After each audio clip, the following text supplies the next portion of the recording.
To my fellow representatives from each of our wonderful and unique 64 parishes representing 4.6 million people in the state of Louisiana, in over 304 cities, towns, and villages, I'm humbled to have served with you for the last 12 years. I'm even further humbled by the fact that this very room has been designated for the singular and sacred purpose of us gathering here for the individual voices of the people of Louisiana to be heard. In equal measure and in its broadest format, I'm equally grateful to the people of District 91 who saw fit to send me here 3 times to represent them in the House of Representatives. Not one of us come here for an individual purpose or recognition. Rather, we're all here as mere proxies in a living illustration of the greatest system of governing civilized people in our world's history. It's the path that our people have chosen. It's the system of government that best suits them. It is here that they come together through us so that their lives can be regulated even-handedly, their hard-earned money can be spent judiciously, their institutions be compelled to serve them and not disenfranchise them, and their government to fulfill the missions contrived by them, so that future generations can be provided with a perpetual legacy of opportunity and hope. It's hard to imagine that in 15 days I'll walk out of this building for the last time as a state representative, ending this chapter and completing service in my 25th legislative session. It's been an honor to spend these days with you, earnestly representing the people of this state, focused daily on opportunity and hope, keeping in mind that our duty is to use the opportunity before us, presented to us to serve, and then hope, sincerely hope that we collectively will make a difference in the lives of the people of this state. I say we because no accomplishment in this body or in life is an individual achievement. It's a team effort. I know it may come as a shock to you, but when I was a kid, I was not the best athlete on any team that I was ever on. So being on a team meant finding a role and doing my part in the best way that I could, whether that was setting a pick in basketball or laying down a bunt in baseball. In this body, I've handled bills in almost every subject matter: workforce development, job training, education, infrastructure, healthcare, so many others. I've had the opportunity to be an author on over 200 pieces of legislation, and more than 140 of those became law. Every single one of those bills was supported by Democrats, Republicans, and independents. I think it's ultimately why I love this institution so much, because it's a team sport, not an individual sport. It requires creative thinking, consensus building, strategy, planning, being persuasive, and bringing people together to work towards a common goal. I want to thank you for letting me be a part of that team. Now I want to thank my team. So you're all aware, because I catch myself often bragging about my beautiful wife and my amazing daughters. They're smart, they're tough, and they're sweet. They are my team. When I'm trying to get them out of the house or into the bathtub or into bed, I've gotten in the habit of saying, "Okay, team, let's go." And my daughter, Kate, has started responding, "Okay, teamies, let's go." And I say, "Teamies? What's a teamie?" And she says, "My teamies are mommy, daddy, Kate, and sister." And it makes my heart smile every time. As you know, Danielle used to work in the Senate for the Revenue and Fiscal Affairs Committee as an analyst.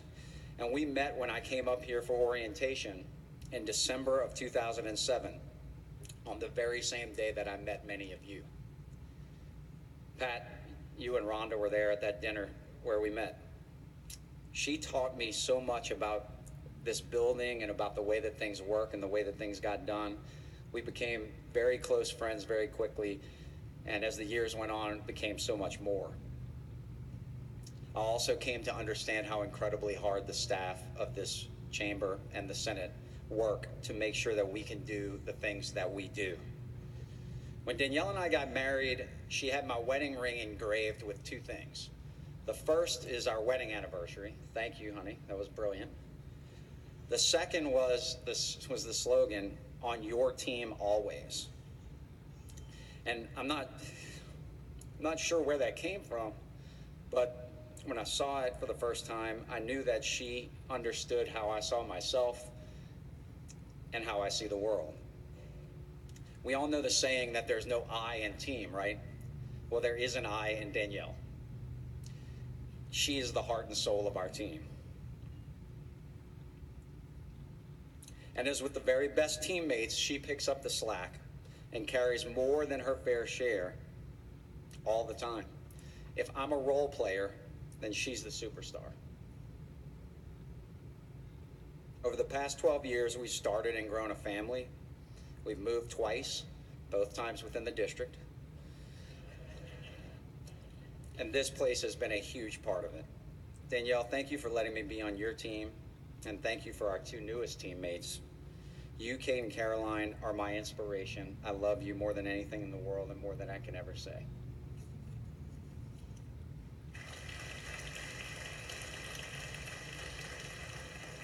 To me, team and family are essentially the same thing, and there's a reason for that. Because I grew up in an amazing family. Because of my mother, Kathy, and my father, Walter, and my brother and sister, Rhett and Liz. We all here in this body can attest that being a public servant is hard, and that by running for office, we make ourselves vulnerable to attacks, criticism, and rejection at the polls. Being that vulnerable can be hard for a person, but it can be even harder for our families. Mine has stood by me every step of the way. As a kid, my parents taught me about working hard, that winning was important, but that how you win mattered as much as that you win. They taught me about fairness, respect for others, and that effort was rewarded. They also taught me a great life lesson that I have come to refer to as the Bull Durham rule from the movie Bull Durham, where pitcher Nuke LaLoosh said the following: baseball is a simple game. You throw the ball, you catch the ball, you hit the ball. Sometimes you win, sometimes you lose, sometimes it rains. Think about that for a while. Most of the time you can't entirely control the outcome, but you have to show up every single day and do your job, win, lose, or rain out. It's not the outcome that matters, but how you respond that builds character. And character is what we all need so that we can keep showing up tomorrow, the next day, again and again to do our job. They also taught me about service, especially civic service, and that serving our fellow human is essential to living a full and worthy life. I believed them then. I believe them even more now. I love you, Mom and Dad.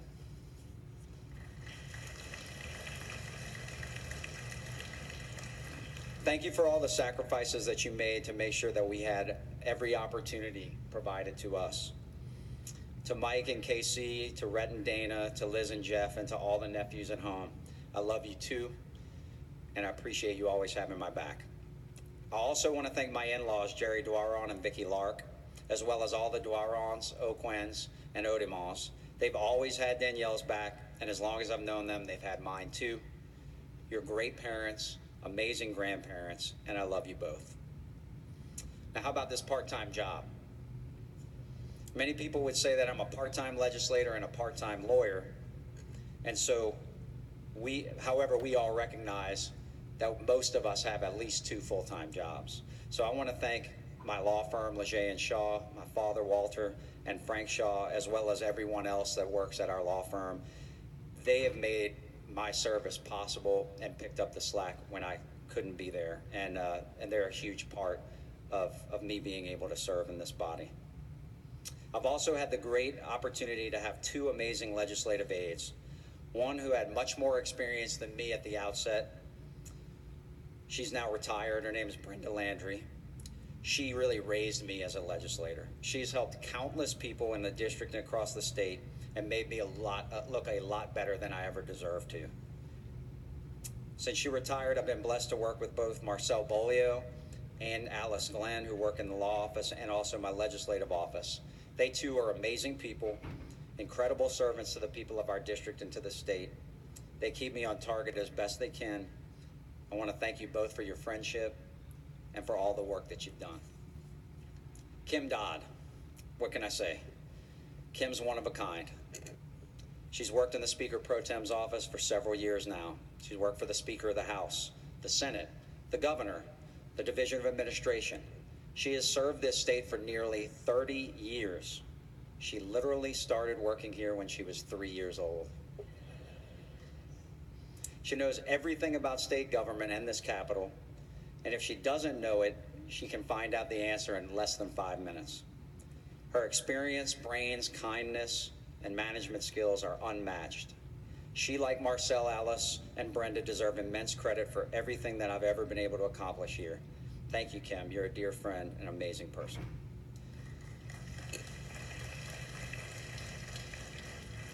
I want to thank my Chairman of Appropriations, Jim Fannin and Cameron Henry, Chairman of Criminal Justice, Sheriff Ernest Wooten, Chairman of Education, Don Trahan, Austin Badnaw, Steve Carter, and Nancy Landry, Chairman of Judiciary, Cedric Richmond and Rosalind Jones.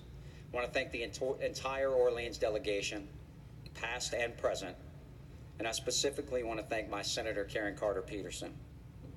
I also want to recognize a few legislators who have gone out of their way and extended themselves to help me over the years. Helena Moreno, Bubba Cheney, Herb Dixon, and Steve Carter.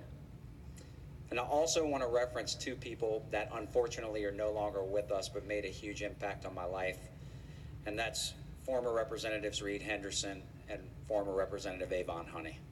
They were two special gentlemen who were always very kind to me and taught me a lot about this process. I want to thank my seatmate, John Bagneris, Paula Davis, Wesley Bishop, Rosalind Jones, and of course my friend, Senator J.P. Morrell.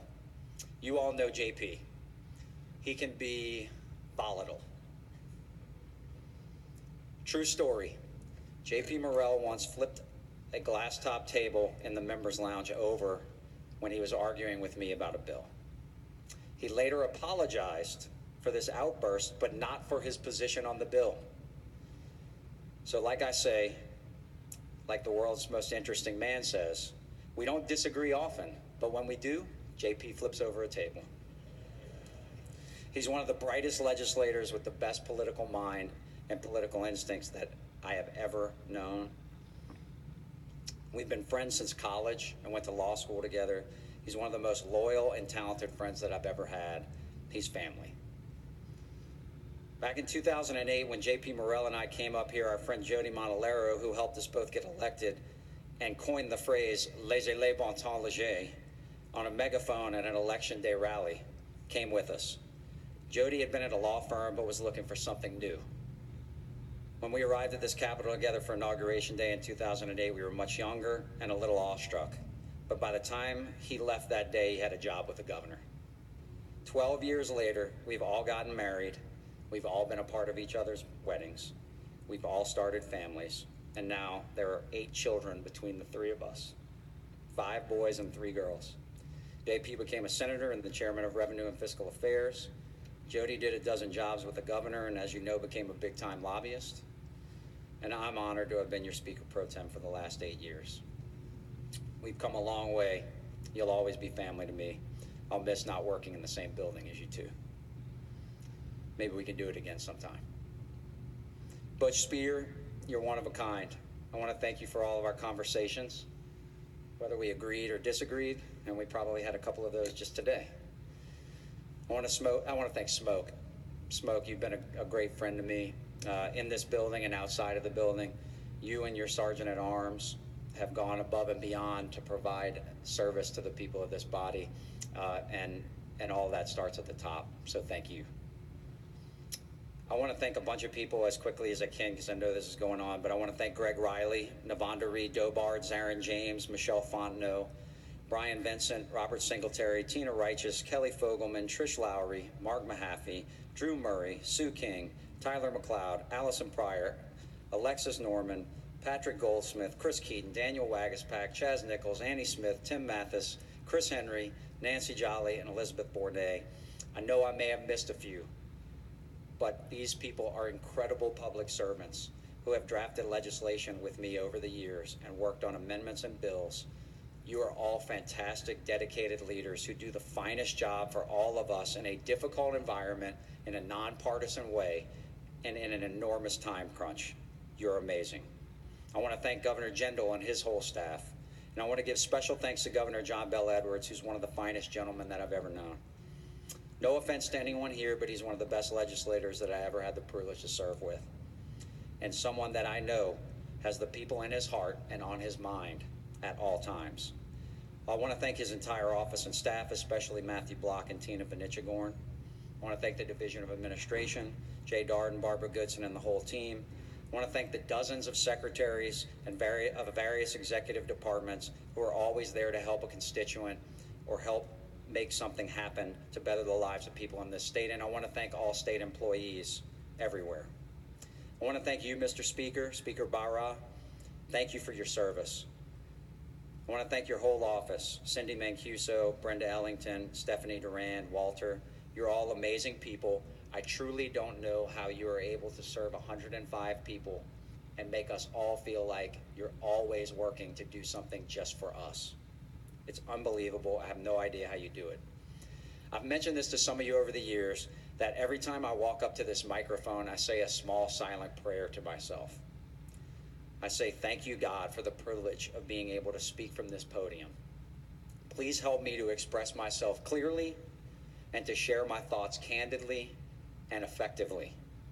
I've never come to this microphone one time to either support or oppose a bill unless I sincerely believe that it was the right thing to do. When I had the privilege over the years to sit in the speaker's chair and run the chamber, no one could ever say that I was anything but even-handed and efficient. And I hope I was able to bring a little levity to an otherwise tense environment. I enjoyed it, and it was an incredible honor.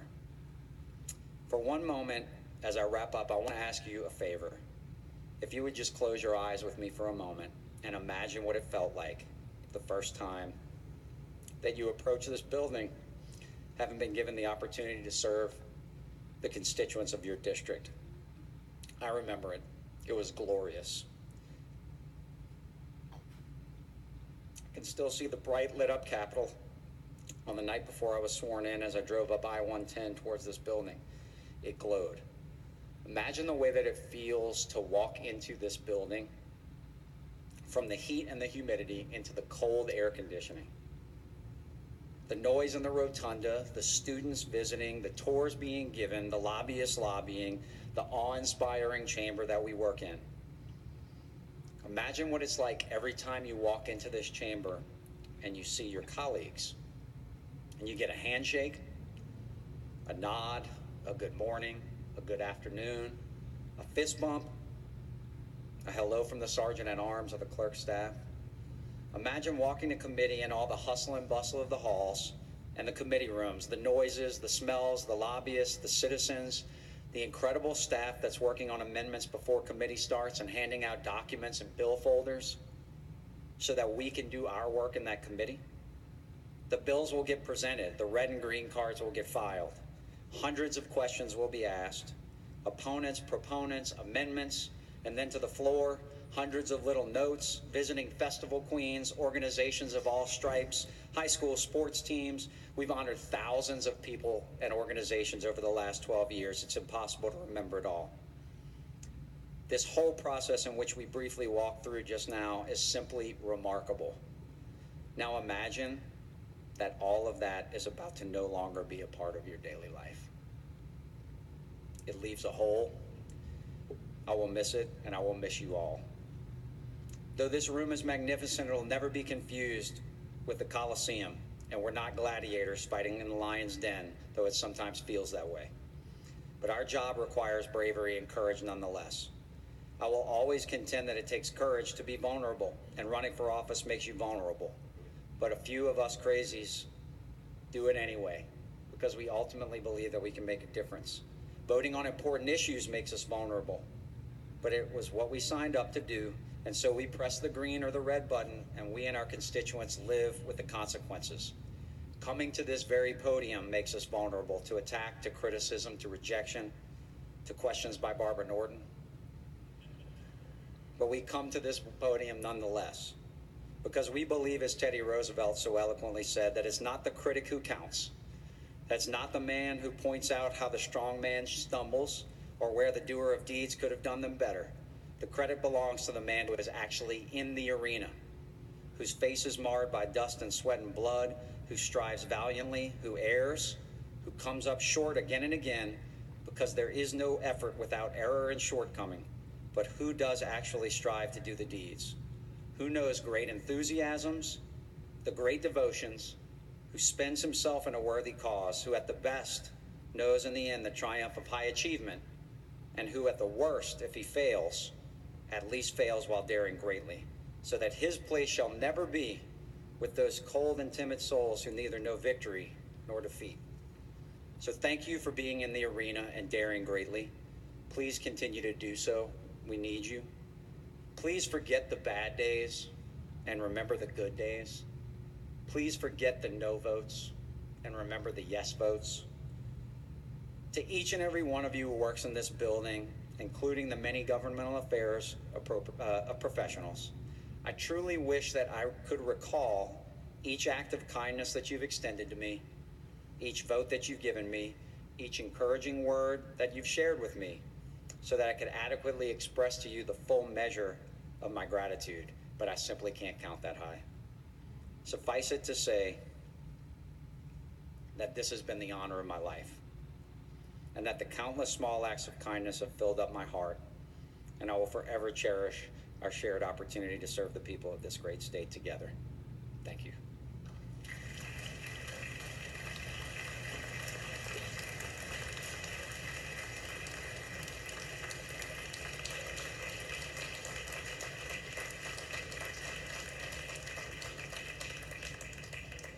Thank you, Representative Leger.